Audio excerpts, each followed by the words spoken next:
What's the hubbub, homies? Starting with some news. Man of Tomorrow is looking solid as new reshoots are to add depth with David Corenswet in the Supergirl movie to connect further with the Superman saga as Gunn has worked his Man of Tomorrow script. They've expanded on some themes that will be carried over from Supergirl. As is being reported over at Bloomberg, that Paramount plans to keep Warner Brothers largely intact, and they get more specific when they write the following. Paramount Skydance Corp plans to keep much of Warner Brothers Discovery Inc. intact if it merges with the rival film and TV studio, a decision that may help address worries about job losses and production costs. David Ellison, Chief Executive Officer and controlling shareholder of Paramount, wants to keep the creative teams of the two studios while consolidating some of the marketing and distribution, according to people familiar with his plans. I know a couple of people over at Paramount, and to which I wrote, I quoted this article out of Bloomberg. I says that Ellison plans to keeping the creative teams in place. And I specifically and directly asked, does that include DeLuca and Nabdi, and does that include James Gunn and Peter Safran? To which they gave me a simple response. Yes. Well, Snyder Bro groupies, there you have it. Of course, James Gunn staying shouldn't have required multiple sources to believe the possibility. Anyways, think about it. Many Snyder channels have even said Gunn was brought on board to make potential suitors more interested in acquiring the WB. It does sound kind of silly if you think of the internal monologue of a buyer to fire him. Oh, hey, let's buy them and we get James Gunn and the DCU as well. Although we only want him to be interested in the first place, but after we buy it, let's fire the guy who made us want to acquire them. And that's the ticket. Do you see how ridiculous that sounds? They know his track record with Marvel. They also know in today's market that Superman beat all three of the Marvel movie releases in 2025. This is part of why they let him greenlight more projects. That said, there is certainly a possibility with the Superman saga that Man of Tomorrow succeeding will really impact the future of the DCU. The expectations being low on Supergirl internally, box office-wise, pretty much solidified it as basically a bridge between the planned payoff of the Superman saga, which is Man of Tomorrow. Think about it though, Snyder Bros. Let's just say Man of Tomorrow didn't do the high 600 to 700 million range they are desiring. Do you really think the solution is to restore the SnyderVerse? Man of Tomorrow won't come out until July 2027. They aren't firing him ahead of a big release like this. Even if by 2028 he was fired, if you think they'll hand the reins to Snyder, which is ludicrous to me, you'll look at a 2030 movie date as best in a DCEU restore. This just isn't realistic. Cavill would be a few years short of 50, Amy Adams in her mid-50s, Affleck a few years short of 60. This really doesn't make sense to relaunch with Snyder and an aging cast, knowing the failures that caused them to move on from the DCEU in the first place. Even if they moved into a Kingdom Come storyline instead, we'd have a disjointed timeline and then no plans after a movie or two. That's a huge organizational undertaking for a verse you can't get another decade out of. The SnyderVerse is dead for a reason. Honestly, as badly as it ended, it never even deserved the decade it got. On some updates, no surprise, Zack Snyder posts pictures on Instagram, and the Snyder groupies continue to make up their own news and meaning. You cult groupies are really desperate on this one. It's not as complicated or as complex as you're making it out to be. I'll prove it to the open-minded folks by the end of this video. There are two things going on. He's promoting being on a platform that's newer for him. He is also coming off some critical lows with how Rebel Moon has been a disaster of a series, reminding people he was once heading up the fallen DCEU and saying, let's remember, I have a fan base. In other words, let me flex some popularity and hope to get more work again. Thanks for all the love. Coming back to Instagram. Okay, I'm paraphrasing, but that's the gist. That's what it is. So the whole idea there is it's more like, hey, I am joining this platform. Here's this dope photo I took. This is a photo platform. Here's this dope photo that I took. Thanks for all the love over here, guys. Henry Cavill is Superman. I think that's more of like a caption of like the photo, because I mean, look at this photo. Holy shit. Like Henry Cavill is Superman in this photo. Do you see what I'm saying? Like, so that's probably what the actual context is. However, you know, on the other hand, right? Zack knows what he's doing, right? I mean, that's the other side of this, right? It's like, come on, though. Like, we could say, okay, yeah, he's just, you know, he's just posting, you know, it's just what it is. At the same time, Zack's pretty smart, man. And I think he knows, what making this post would do. Okay? Similar to the post he made on Superman Day being the quote from Jor-El, which I felt like was like a sort of, he was like referencing what he already knew Gunn was going to do with Jor-El. You know, it's sort of, you know, interesting choice there, Zack, you know, a little subtext, perhaps. I mean, I think he's smart. So I guess the way you could say it is like, there's no way Zack posted this not knowing what would happen. Now, is it possible there's also subtext of, hey, given an opportunity, I'd work on DC again? Sure, maybe. But you Snyder Goon groupies are definitely reaching. Now that Netflix has made it clear they aren't all that interested, lots of pivoting from Snyder guzzling worshippers. Folks, your Lord Snyder is damaged goods. Many times you groupies said Superman would never get made. Then you said it would do less than The Flash. Wrong and wrong. It is a moderate success. James Gunn has a contract through November 2026. You are saying Man of Tomorrow will never get made. Now, oh, it's happening. Sorry. The latest hope from the Snyder groupies is that based on an acquisition of the WB, it will end the Gunn run. This is not a written in stone announcement, but you're actually presenting it on Snyder channels as having happened. Constantly Snyder shilling out faked up news where it's just your hopeful outcome. I gotta be honest. This energy is like the real James Gunn energy. A little bit awkward, a little dorky. This recent, you know, astroturfing of him as this rock star was weird. I think it was off-putting. Yeah. I think that was one of the biggest problems, that people were like, too much. Mm-hmm. Had he been looking like this, I think he would have gotten at least some more sympathy views. Yeah. You know? He does look a little bit broken. He looks like a man who knows that his future is short-lived and that he doesn't know where he will be going from here. But I think that James Gunn now is in at least retreat mode, right? When they announce these projects, they don't feel like a big, powerful plan as part of like an incorporated expanded universe. It doesn't feel like that. It feels like they're throwing stakes at a charging tiger to try and like just get further away. It doesn't seem like these are confident announcements. It seems like the reassurance of, we're not done yet. You know, like when you have a coach who's like, hey, well, it's halftime and yeah, we're down by a lot, but I mean, it's not over yet. You know, it's not over until the fat lady sings versus we've got him right where we want him. This does not feel like we've got him right where we want him. No, and that's what I'm saying. And everyone's probably wondering, like, where is this energy coming from? The man knows that Warner Brothers has officially announced that they're going to be selling. I wouldn't be surprised if somewhere leading up to April when it starts shooting, they give some press about Gunn receiving an extension then, using it to promote confidence in the Superman saga and good press. Many of you also said Supergirl would never get made, and it releases in June 2026. You keep running these narratives and lose. Restore what? It's a dead verse. You lost big already. In Supergirl, the studio expectation is it will do under what Superman did, and hoping a floor of 500 million range.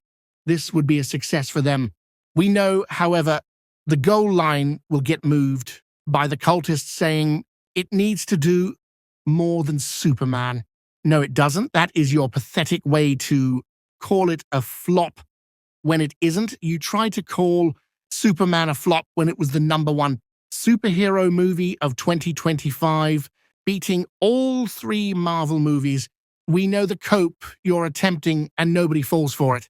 You aren't even stupid enough to believe it yourself. But the collective cope minds of the Snyder groupies still have to say it within the indoctrination. Anti-Gunn content and Restore Snyder advocate channel creator Aaron Fisher gives his latest DCU spin. During that interview, he let it be known that he has some ideas for the DCU, but he may never be able to do it because of the sale of Warner Brothers. Can we expect them to go further than that? Yes, they definitely go significantly further than Man of Tomorrow. Okay. So Okay. now, whether or not that'll be me that's able to fulfill that promise depends on a lot of things in life. But yeah. And so it's a good thing that this next year we have 2 projects in theaters that have nothing to do with James Gunn. James Gunn never said anything about a potential sale as a reason. False. You added that in to talk up your own interpretation. As you see here, it's simply open-ended as to whether it's him or someone else down the line to fulfill a further out arc. Either way, his answer, if presuming the DCU will be around to complete it, he just may not be writing and directing as he is now in the early launch phase of Verse. Some of you forget he has only released 1 movie under the new DCU in Superman so far. Also an animated Creature Commando show and R-rated niche in the Peacemaker series.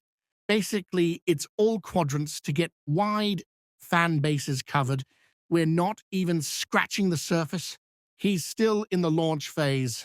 As it continues, we can expect more writers and directors fulfilling through the build-out. As for Supergirl, no, the studio isn't expecting it to do more than Superman. That's just trying to set up calling it a flop when it won't be. They are looking at 500 million as their goal internally. Nobody is expecting it to do Spider-Man type of numbers. Now, a case for Man of Tomorrow needing to do 700 million is possible, as that should be a climax of the Superman saga. It's funny, though, if Supergirl way overachieved, you'll say it wasn't a James Gunn movie. If it does, as expected, you'll say it should have done more and then blame him for it. I know your playbook, huh? Zack Snyder has never directed a billion-dollar movie in the DCEU, but the Snyder Bros tend to credit him for Aquaman and Wonder Woman.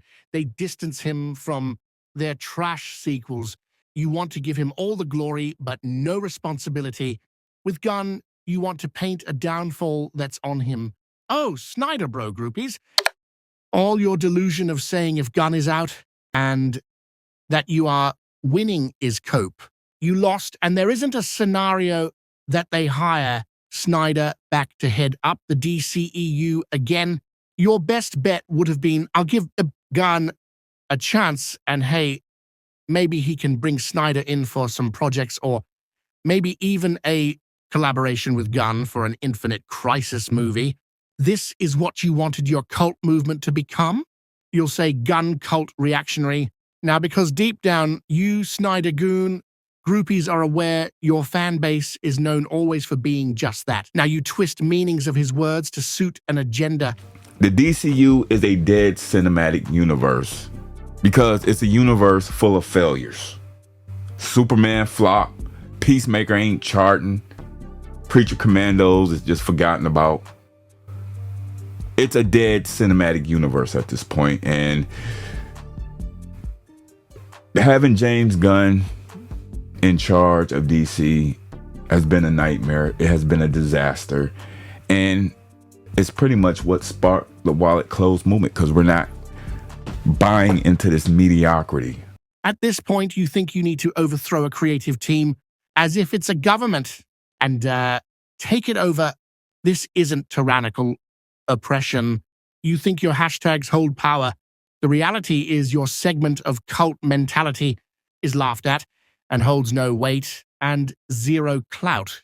To be clear, there are normal Snyder fans who moved on to the next thing and are giving the DCU a chance. Your Armada ways are a joke and have no substance. It doesn't make you any more important or less insufferable human beings. You Snyder groupies should appreciate what you did get in a pretty subpar verse, a verse that had failed sequels to Aquaman and Wonder Woman. Where is the actual flop talk there? You want to paint a 600 million plus Superman movie as a flop in a post-superhero boom era where it outperformed all 3 Marvel movie releases. You should look at the current industry and how it performs to its direct contemporaries. Instead, you bizarrely talk up a 2013 Man of Steel movie during the superhero boom as a victor, when it was pre-COVID and pre-streaming peak with today half the general movie-going audience. You see, the Snyder groupies want to say it sold more tickets, but they fail to mention the market saturation difference Iron Man 3 did. A freaking $1.3 billion box office number as a contemporary of its day. Get real now, bros, huh? In 2013, you clowns act like it did hundreds of millions more, and it was quite similar to Superman in being a moderate success. It wasn't a box office smash, and it wasn't even critically touted. You'll argue that the WB is paying off reviews through connection to Rotten Tomatoes. Really? Why wouldn't they have paid off reviews for Man of Steel? I mean, that's an odd plan to bring in Nolan and try to catch up with Marvel to hope for bad reviews. I personally liked Man of Steel overall, but let's be honest, it had some flaws and deliberately tried to appeal to those that don't normally like Superman, which it was still an interesting start, but the whole verse was dead on arrival of Batman vs. Superman. The cringe Lex and Gotham Superman was a bad wrong turn.